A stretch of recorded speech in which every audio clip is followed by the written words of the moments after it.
Unpacking the European Union's provisional tariff hikes on Chinese electric vehicles. Critical questions by CSIS's William Allen Reinsch and Jack Whitney, published June 21, 2024. This text-to-speech audio was generated by 11 Labs. Please note that this publication contains visual analysis. To view the full analysis, read the publication on csis.org. The European Union announced plans last Wednesday to introduce additional tariffs of up to 38% on imports of electric vehicles, EVs, from China. This announcement came as part of the provisional findings of an investigation launched by the European Commission in September 2023, which concluded that Chinese EV production benefits from unfair subsidization, which is causing a threat of economic injury to EU BEV producers. The European Commission's case represents the highest-profile EU trade case against China in over a decade. The Commission enacted its investigation ex officio, rather than in response to a specific EU industry complaint, reflecting growing concern among some European stakeholders about the impact of low-priced Chinese imports on domestic industry, particularly in clean technology. Last week's announcement raises questions about the European Commission's motivations, the expected impact of tariffs on European EV markets, and the potential for Chinese retaliation. Q1. What are the preliminary tariffs announced by the European Commission? A1. The European Commission's preliminary tariffs range from 17% to 38% and would apply on top of the European Union's standard 10% car tariffs. The tariffs cover imports of new electric vehicles, propelled solely by one or more electric engines, coming from China.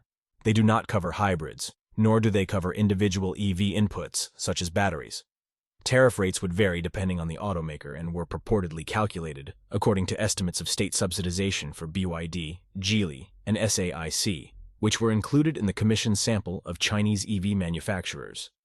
Automakers that cooperated in the investigation but were not sampled would be subject to a weighted average duty of 21%. Other EV producers which did not cooperate would be subject to a residual duty of 38.1%.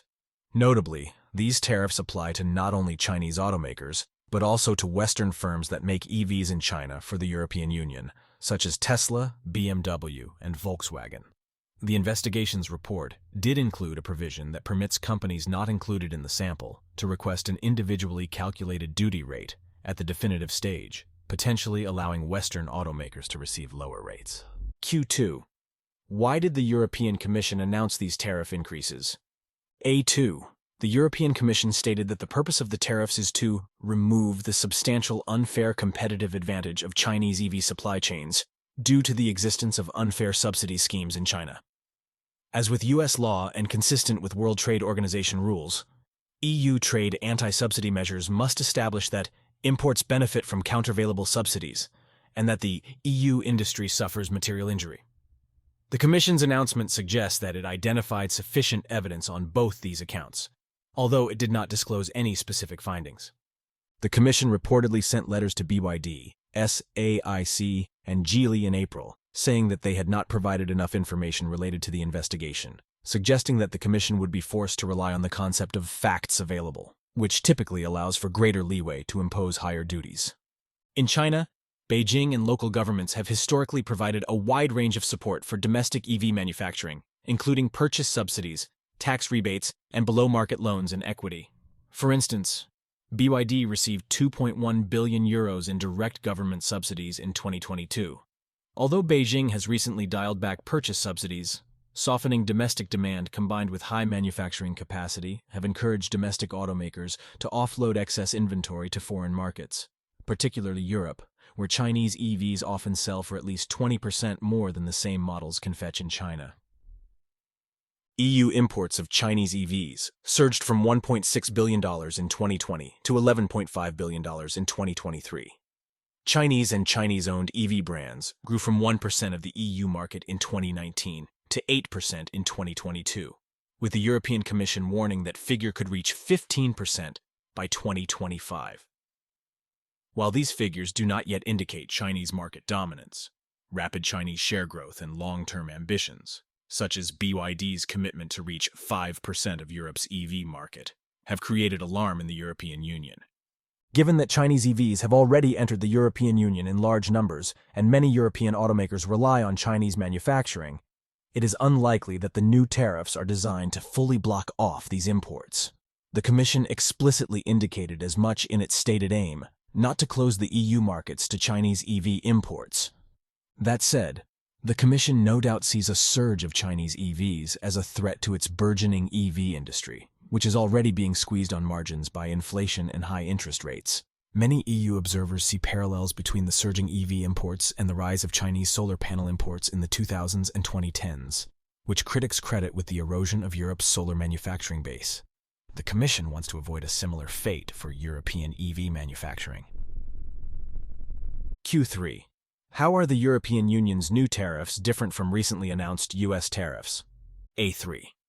Although it comes just weeks after the Biden administration's tariff hikes on Chinese EVs, the European Commission's decision is notably different.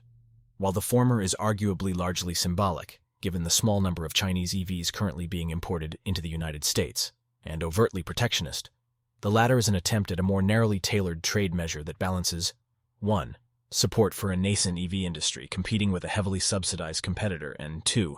Ensuring continued trade with Chinese manufacturing supply chains and China's consumer automotive markets, which are both critical to the European Union's auto industry.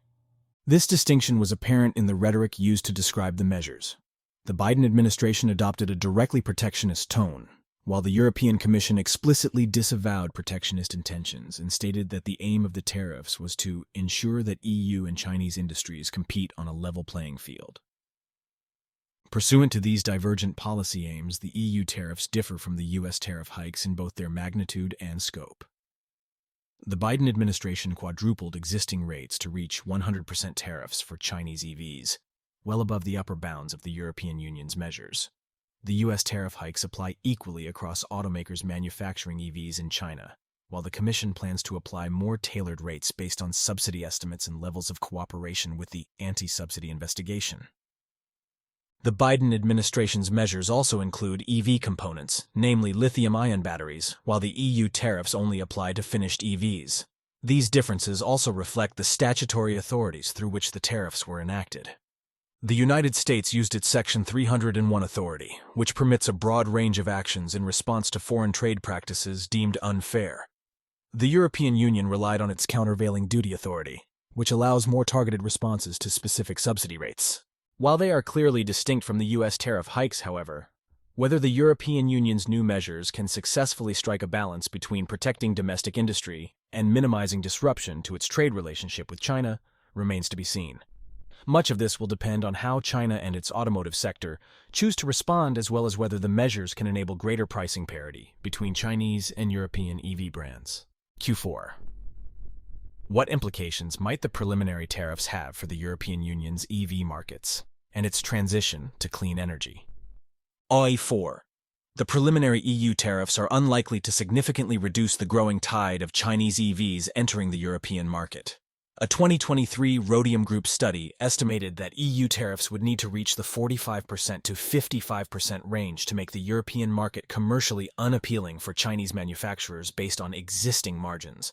While the proposed combined 48% duties on SAIC and automakers, which did not cooperate in the investigation, fall into this range, the rates for Geely and BYD remain below it.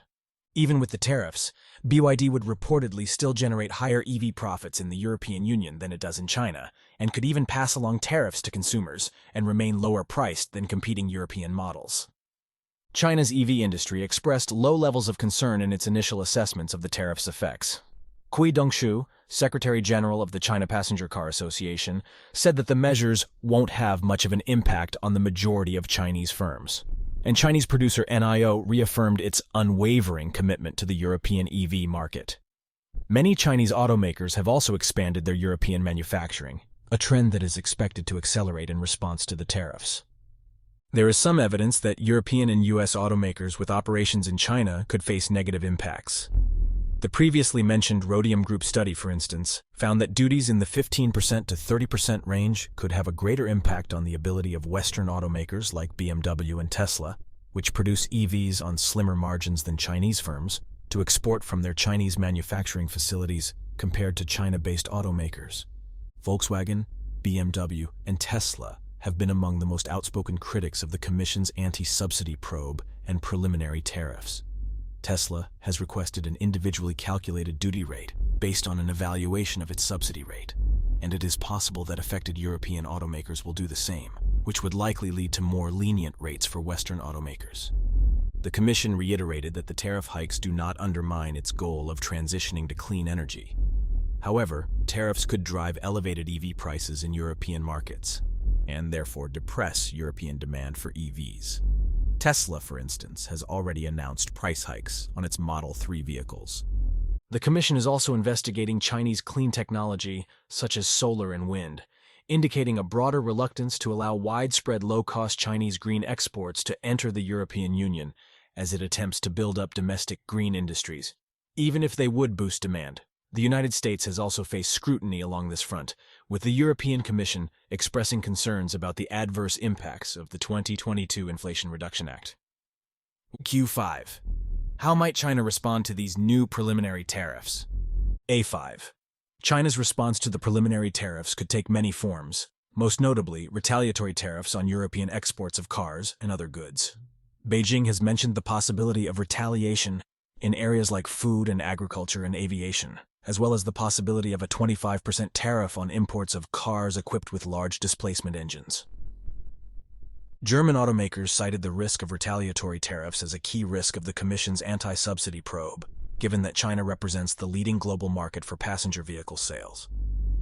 China already announced an anti-dumping investigation into European liquor in January of 2024, which is expected to affect imports of French cognac. Chinese officials and automakers technically have opportunities to respond to these findings and encourage the Commission to modify the countervailing duties before its final determination. Notably, Vice Premier Ding Xuexiang announced plans to travel to Brussels to deepen the EU-China green partnership. That said, Beijing has consistently rejected claims that its support for domestic industry constitutes unfair subsidization in similar cases, and China's Ministry of Commerce has called the tariff announcement a nakedly protectionist act. Additionally, Chinese firms have shown little willingness to cooperate with the European Commission thus far. Therefore, retaliatory measures seem more likely than successful further negotiations at this stage. Trade action would likely be limited, as China may be wary of a broader trade war due to potential negative impacts on domestic industry and fears of encouraging increased coordinated transatlantic economic action against China. Q6. What does the European Commission's decision say about its current trade policy objectives?